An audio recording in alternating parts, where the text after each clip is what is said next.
start talking about music. That during the 80s, 90s, all the way to today, Joy Division was probably my favorite. And in particular, I love the line, "She walked along the edge of no escape and laughed. She lost control." Well, most of the stories you've heard tonight make you laugh. This isn't one of those. This is a story about my experience with the first bus bombing in Tel Aviv. Wow.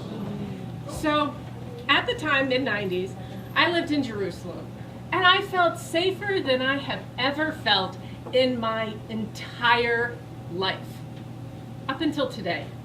Now, this is going to sound weird to people who only know about Israel from watching the news, and so what you see is people throwing rocks, or Israelis with their machine guns and their riot gear. But the thing is, you've got to understand that in Israel, the violence is communal. It's community against community. I didn't hit anybody's community, so pretty much everybody just left me alone. Now, what that meant in reality was that I could run at night alone, Yeah. and not worry that anything bad would happen to me that I would get blamed for later. It was too good to be true. It was liberating. But unfortunately, it was too good to be true. On that October morning, I had a job in Tel Aviv. So I had stayed with a girlfriend, and as was our norm, I slept on her couch, she slept in her room, and I woke up way earlier than she did. So I decided I would get up and I would get my bus to my job and I'd drink my coffee there. But as I was sneaking out the door, this little arm came flying out of her bedroom and it was like, no, stay, have coffee with me. You don't need to leave so early. So I stayed. She got up, she got dressed, she made coffee. As we were sitting down to coffee, we heard boom! And the wall shook. And I looked at her, I was like, was that an earthquake? She's like, no, earthquakes don't sound that way. And I said, well, was it a sonic boom from the Air Force Base just down there? She's like, no, I've heard a lot of sonic booms, and that's not what they sound like. And so we looked at each other, and then we ran out the door, and we ran down the steps, and we ran towards Dizengoff.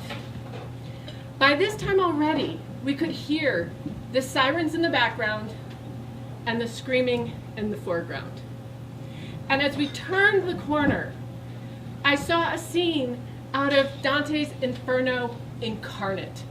There was the burned out husk of a bus turned inside out. There was a foot on the ground with no leg attached to it. There were people sitting and laying and helping and bleeding everywhere we looked. The awnings were dripping. But you know what? That wasn't the worst of it. The worst of it was the smell. It was the smell of diesel, the smell of charred metal. It was the smell of explosive and burnt meat. I know what cooked human smells like. On that day, on that October morning, I didn't walk along the edge or laugh. I was thrown over the edge.